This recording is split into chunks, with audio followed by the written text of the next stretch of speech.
আসসালামু আলাইকুম রহমতুল্লাহি ওবরকাতুহু। সম্মানিত দর্শক, মার্চ টু গোপালগঞ্জের যে রেশ, এটা কাটেনি। সমস্যা ক্রমশ ঘনীভূত হচ্ছে এবং এই যে মার্চ টু গোপালগঞ্জ উপলক্ষে গোপালগঞ্জ জেলাতে যা কিছু ঘটেছে এবং সেই সকল ঘটনার সঙ্গে যেভাবে কৌশলে সেনাবাহিনীকে জড়িয়ে দেওয়া হয়েছে এবং সেখানে গোলাগুলিতে, আইনশৃঙ্খলা রক্ষাকারী বাহিনীর গোলাগুলিতে সরকারি যে সূত্র, সেই সূত্র অনুযায়ী ৫ জন, বেসরকারি সূত্র অনুযায়ী কেউ বলছে ১০ জন, কেউ বলছে ১৯ জন যারা নিহত হয়েছেন। এ পর্যন্ত যাদেরকে মৃত বলে বা নিহত ব্যক্তি বলে চিহ্নিত করা হয়েছে, তাদের বেশিরভাগই নিরীহ সাধারণ জনগণ এবং তারা কেউ এখানে যুদ্ধ করতে এসেছিল, মারামারি করতে এসেছিল, ঢিল ছুঁড়তে এসেছিল, এমন কোনো তথ্য এবং প্রমাণ এখন পর্যন্ত পাওয়া যায়নি। সরকারের যে মদতপুষ্ট রাজনৈতিক দল, যেটিকে কিংস পার্টি বা রাজকীয় পার্টি বলা হয়, সেই এনসিপি, তারা জুলাই বিপ্লব উপলক্ষে বা জুলাই অভ্যুত্থান উপলক্ষে সারা বাংলাদেশে ৬৪টি জেলাতে পদযাত্রা শুরু করেছে। তারই ধারাবাহিকতায় হঠাৎ করে তারা গোপালগঞ্জে যে তাদের পদযাত্রা, সেই পদযাত্রাটিকে তারা মার্চ টু গোপালগঞ্জ, ইংরেজিতে তারা এটিকে রূপান্তরিত করে। ১ ২ নম্বর হলো যে তারা এই যে মার্চ টু গোপালগঞ্জ, এই সিদ্ধান্তটি হঠাৎ করে নেয়। এর কারণ হলো তারা বাংলাদেশের সকল জেলাগুলো যাবে এভাবে বলেছিল, কিন্তু গোপালগঞ্জ যাবে এই ধরনের সিদ্ধান্ত আমরা জানি না। দ্বিতীয়ত, হঠাৎ করে যখন তারা মার্চ টু গোপালগঞ্জ ইংরেজিতে বলল, অতীতে যেভাবে কমপ্লিট শাটডাউন এই ধরনের যাকে বলা হয় যুগান্তকারী তারা যে প্রোগ্রাম দিয়ে সফলতা লাভ করেছিল, তারই ধারাবাহিকতায় তারা মার্চ টু গোপালগঞ্জ দিল এবং তার সঙ্গে সঙ্গে তাদের সমর্থক এবং তাদের হেটার, যারা তাদেরকে ঘৃণা করে, তারা নানা রকম পক্ষে এবং বিপক্ষে গুজব ছড়াতে থাকলো। বলা হলো বঙ্গবন্ধুর মাজার ভাঙা হবে, এটা করা হবে, ওটা করা হবে ইত্যাদি, এবং তা নিয়ে একেবারে রীতিমতো গোপালগঞ্জ উত্তাল। যখন এরকম একটা পরিস্থিতি বা পরিবেশ তৈরি হয়, সেখানে সাধারণত অতীতকালে ১৪৪ ধারা জারি করা হয়। এমনকি সরকারি দল, যেমন ধরুন আওয়ামী লীগ এবং বিএনপি, তারা যখন পরস্পর মুখোমুখি অবস্থানে চলে যেত অতীতে এবং পরিস্থিতি যখন দেখা যেত যে স্থানীয় প্রশাসন নিয়ন্ত্রণ করতে পারছে না, তো সেক্ষেত্রে বিএনপির ক্ষমতাকালীন সময়টিতেও দেখা গেল বিএনপি প্রশাসন বা সরকারি প্রশাসন ১৪৪ ধারা জারি করেছে। আবার আওয়ামী লীগের জামানাতে এরকম ঘটনা বহুবার ঘটেছে। কখনো বিএনপির সঙ্গে, কখনো নিজেদের দুটো দলের মধ্যে অন্তর্দ্বন্দ্ব যখন অনিবার্য হয়ে পড়ে এবং যেখানে আশঙ্কা করা হয় যে হতাহতের সংখ্যা অনেক বেশি হবে, সেখানে সাধারণত ১৪৪ ধারা জারি করে কোনো পক্ষকে সেখানে সমাবেশ করতে দেওয়া হয় না। তো গোপালগঞ্জে যে সমস্যা হয়েছে, যে সংঘাত হয়েছে, সংঘর্ষ হয়েছে এবং এখনো পর্যন্ত এটা যে রেশ রয়ে গেছে এবং সারা বাংলাদেশকে যেভাবে ঝুঁকির মধ্যে ফেলে দিয়েছে, এটা প্রথমত গোয়েন্দা ব্যর্থতা। দ্বিতীয়ত, যদি গোয়েন্দা ব্যর্থতা না হয় তাহলে এরকম একটি ঘটনা ঘটানোর জন্য গোয়েন্দাদের একটা চক্রান্ত এখানে ছিল। আর তৃতীয়ত, বাংলাদেশ সেনাবাহিনীকে আন্তর্জাতিক অঙ্গনে এটিকে যাকে বলা হয় কলঙ্কিত করার জন্য, জাতিসংঘ মিশনে এই সেনাবাহিনীর সুনাম এবং সুখ্যাতি এগুলো পুলিশের মতো করে দেওয়ার জন্য এবং আমেরিকার যে সকল মানবাধিকার সংগঠন রয়েছে তার সঙ্গে সঙ্গে জাতিসংঘের যে মানবাধিকার সংগঠন রয়েছে, এই মানবাধিকার সংগঠন যেটা সম্প্রতি বাংলাদেশে তাদের অফিস করেছে, এই সংগঠনের দ্বারা সেনাবাহিনীকে কলঙ্কিত করা, দায়ী করা এবং প্রশ্নের মুখোমুখি করার যে একটা সুদূর প্রসারী চক্রান্ত রয়েছে, তা এই গোপালগঞ্জের মাধ্যমে হয়তো শুরু হয়ে গেছে। সেনাবাহিনী এটা কীভাবে মোকাবেলা করবে আমি এটা বলতে পারি না। এর কারণ হলো ইতিমধ্যে দুটো অ্যাঙ্গেল থেকে সেনাবাহিনীর বিরুদ্ধে চক্রান্ত হচ্ছে দীর্ঘদিন ধরে। সাম্প্রতিক সময় যদি আপনি ধরেন তাহলে রোহিঙ্গাদেরকে বা আরাকান আর্মিকে মানবিক করিডোর দেওয়া হবে এবং সেই মানবিক করিডোর জাতিসংঘের অধীনে মানবিক করিডোর দেওয়া হবে। মার্কিন সৈন্যরা বা জাতিসংঘের শান্তিরক্ষী বাহিনীরা সেটা তদারক করবে এবং আরাকান আর্মিদের কাছে বা আরাকানে বসবাসরত রোহিঙ্গাদের নিকট জাতিসংঘের সরঞ্জামাদি যাবে এবং গোপনে আমেরিকার অস্ত্র যাবে। এরকম একটা অবস্থায় সরাসরি সেনাবাহিনী সরকারের সিদ্ধান্তের বিরুদ্ধে রুখে দাঁড়িয়েছে, সঙ্গত কারণে আমেরিকার বিরুদ্ধে দাঁড়িয়েছে এবং এটা নিয়ে আমেরিকা মানে একেবারে সেনাবাহিনীর প্রতি যার পরনায় বিরক্ত। ফলে এই বাহিনীটিকে যে কোনোভাবে অ্যাবান্ডন করে দেওয়া, এই বাহিনীটিকে যে কোনো মূল্যে অবদমিত করে দেওয়া বা এর একটি কাউন্টার প্যারামিলিটারি গঠন করা বা একটি আলাদা বাহিনী গঠন করার ব্যাপারে ইতিমধ্যে কিন্তু তারা কাজ শুরু করেছে। আপনারা দেখেছেন যে জেনারেল নুরুদ্দিন খান বাংলাদেশের খুবই জনপ্রিয় সাবেক সেনাপ্রধান, যার সঙ্গে একসময় বিএনপির ভালো সম্পর্ক ছিল, জামাতের সাথে তার খুবই পারিবারিক সম্পর্ক এবং তিনি বিএনপি জামাতের বাইরে আওয়ামী লীগের মন্ত্রী ছিলেন। তো এই ভদ্রলোক অতি সম্প্রতি একটা খুব গুরুত্বপূর্ণ তাৎপর্যপূর্ণ কথা বলেছেন যে বাংলাদেশের একটা কি বাহিনী যেন তিনি বলেছেন যে এরকম একটা বাহিনী আলাদা গঠন করা উচিত। তো সেই বাহিনী যদি গঠন করা হয় যেটাকে রক্ষী বাহিনীর মতো যদি হয় বা বিপ্লবী বাহিনীর মতো হয় বা ধরুন ইরানের যে ওদের যে রেভলিউশনারি গার্ড, তো বিপ্লবী বাহিনী সেরকম কিছু হয় তাহলে সেনাবাহিনীর আর অস্তিত্ব থাকবে না। ২ নম্বর হলো যে ভারত যেটা চাচ্ছে, সেই ১৯৭১ সন থেকে ভারত চাচ্ছে বাংলাদেশের সেনাবাহিনী না থাকুক এবং এজন্য বঙ্গবন্ধুর উপর তাদের একটা চাপ ছিল এবং বিভিন্ন সময় তাদের যারা তাবেদার শাসক বাংলাদেশে এসেছে প্রায় সবার মাধ্যমে সেনাবাহিনীকে যেটা লজিস্টিকভাবে দুর্বল করে দেওয়ার যে ভারতীয় মাস্টার প্ল্যান সেটা বাস্তবায়িত হয়েছে। যেভাবে মালদ্বীপে হয়েছে সেখানে হলো সেনাবাহিনী নেই বা যেভাবে ধরুন সিঙ্গাপুরে সেনাবাহিনী নেই।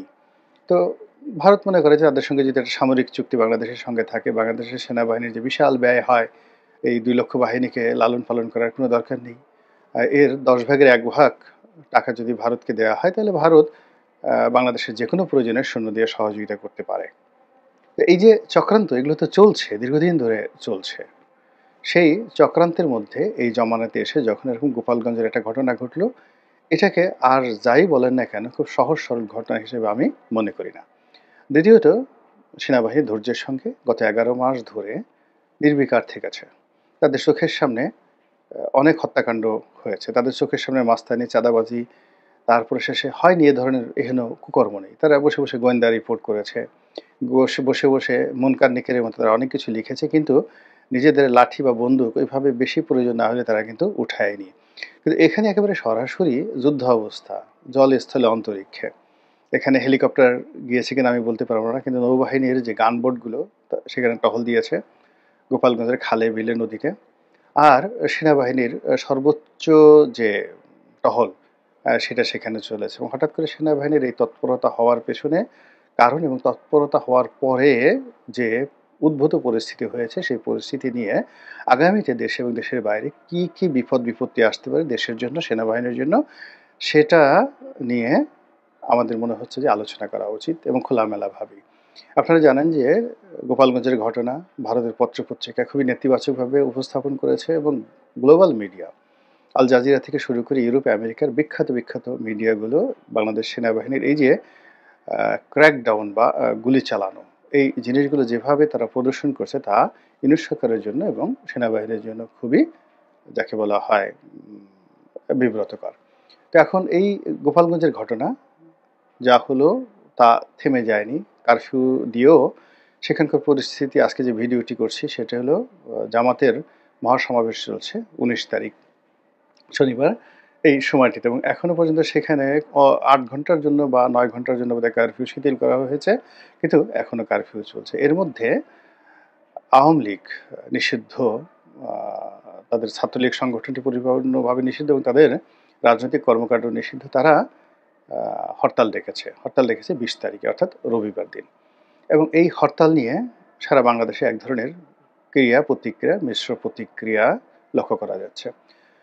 লোকজনের বক্তব্য হলো যে একটা হরতাল কিভাবে করতে হয় এবং হরতালের সহিংসতা করার ক্ষেত্রে আওয়ামী লীগের এবং তাদের ছাত্রলীগ, যেটা নিষিদ্ধ ছাত্রলীগ, তাদের যে পারঙ্গমতা রয়েছে, অতীতে তারা যে সফলতা দেখিয়েছে এবং যেভাবে তারা জ্বালাও পোড়াও করেছে এবং যেভাবে মানুষকে ভয় দেখিয়েছে এবং জাতিকে বাধ্য করেছে, এই সময়টিতে বাংলাদেশের অর্থনীতি যখন এরকম দুরবস্থার মধ্যে এবং পুলিশ যেখানে এখনো ঘুরে দাঁড়াতে পারেনি এবং জনগণের মধ্যে যেখানে ভীত সন্ত্রস্ততা রয়েছে এবং আওয়ামী লীগের লোকজন গত ১১ মাসে যেভাবে একটা সুযোগের জন্য বিক্ষুব্ধ হয়ে আছে, তো সেক্ষেত্রে গোপালগঞ্জের মতো যদি অন্য কোনো জায়গাতে অন্য ১০টি স্পটে বা ২০টি স্পটে তারা সুযোগ পায়, আওয়ামী লীগের যারা লোকজন আছে সেখানে তারা সর্বনাশের যে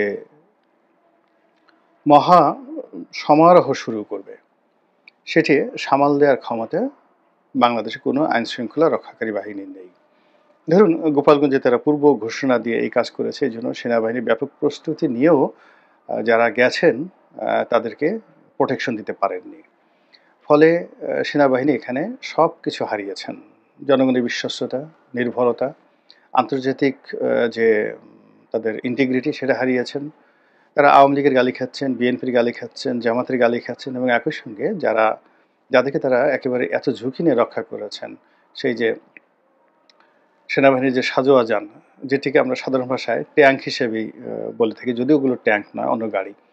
তো সেই সাজোয়া যানে করে তাদেরকে যেভাবে ওখান থেকে সরিয়ে আনা হয়েছে, এত কিছুর পরেও কিন্তু এনসিপির অর্থাৎ রাজকীয় পার্টির যারা কর্তা ব্যক্তি তারা অভিযোগ করেছে যে ওখানে পুলিশ, সেনাবাহিনী বা সিভিল অ্যাডমিনিস্ট্রেশন যথাযথ দায়িত্ব পালন করেননি এবং জনগণকে তাদের উপর লেলিয়ে দেওয়ার জন্য ওখানে যে চক্রান্ত হয়েছে, সেই চক্রান্ত ওখানকার অ্যাডমিনিস্ট্রেশন আগে থেকে জানতো এবং যদি তারা চাইতো তাহলে এটা মোকাবেলা করতে পারতো অথবা এটা অ্যাভয়েড করতে পারতো, যেটা তারা করেনি। এবং এজন্য এই যে তরুণদের দল বা তারুণ্যের দল বা রাজকীয় দল বা কিংস পার্টি, তারা আবার গোপালগঞ্জে রাজনৈতিক সমাবেশ করার হুমকি দিয়েছে। তারা বলেছে যে এইবার শুধুমাত্র আমরা শুধু গোপালগঞ্জ শহরে যাব না, গ্রামে গঞ্জে মাঠে ঘাটে আমরা যাব এবং সেখানে মুজিববাদের কবর আমরা রচনা করব।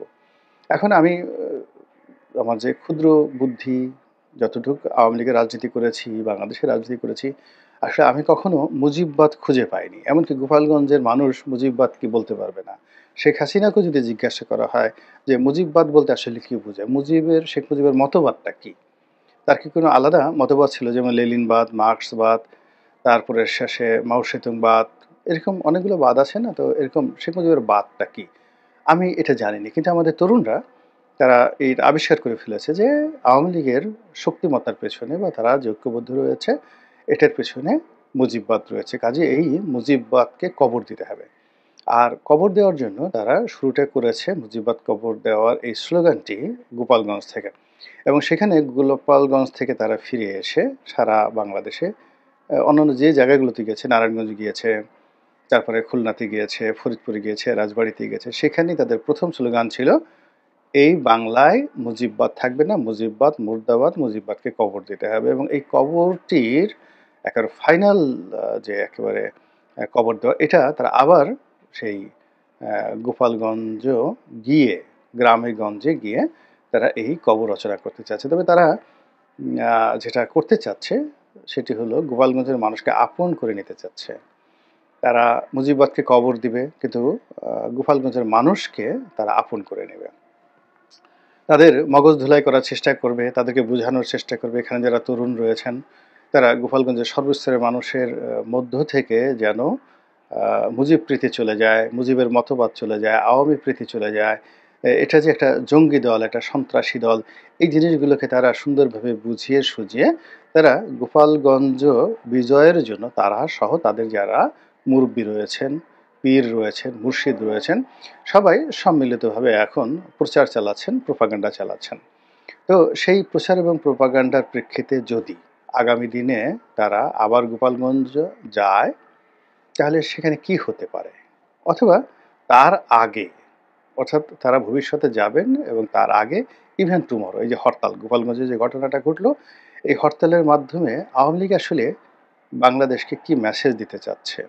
তারা কি করতে চাচ্ছে? ওখানে দিল্লিতে বসে শেখ হাসিনা যে গর্জন করছেন, ছাত্রলীগের সভাপতি সাদ্দাম সাহেব যে গর্জন করছেন, ছাত্রলীগের সাবেক সভাপতি, আওয়ামী লীগের সাধারণ সম্পাদক জনাব ওবায়দুল কাদের তিনি যে হুমকি দিচ্ছেন, সেটি আসলে কতটা বর্ষণ করবে, এটা এই যে আগামীকাল অর্থাৎ ২০ তারিখে তারা যে হরতালটি ডেকেছে, এই হরতালের মাধ্যমেই এটি প্রদর্শিত হবে। যদি তারা এই হরতালটিতে সফল হয়, তাহলে জনাব নাহিদ এবং তাদের যারা সঙ্গী সাথী রয়েছেন এনসিপির, তাদের গোপালগঞ্জে যাওয়াটা আসলে খুবই দুরূহ হয়ে যাবে এবং সেনাবাহিনী সঙ্গতির কারণে দ্বিতীয়বার ঝুঁকি নেবে না। আর যদি হরতালটি তারা সফল করতে না পারে এবং এটি একটা কথার কথা হয়ে থাকে, তাহলে শুধু গোপালগঞ্জে যাওয়া না, গোপালগঞ্জের গ্রামে-গঞ্জে গিয়ে প্রচার নয়, আরও অনেক কিছুই হয়তো আগামীতে আমরা দেখতে পাবো এবং সেই যে দৃশ্য, সেই দৃশ্য দেখে আওয়ামী লীগের গড়াগড়ি করে কান্নাকাটি করা ছাড়া কোনো উপায় থাকবে না। মহান আল্লাহ আমাদের সবাইকে হেদায়েত দান করুন এবং হেফাজত করুন। আসসালামু আলাইকুম ওয়া রাহমাতুল্লাহি ওয়া বারাকাতুহু।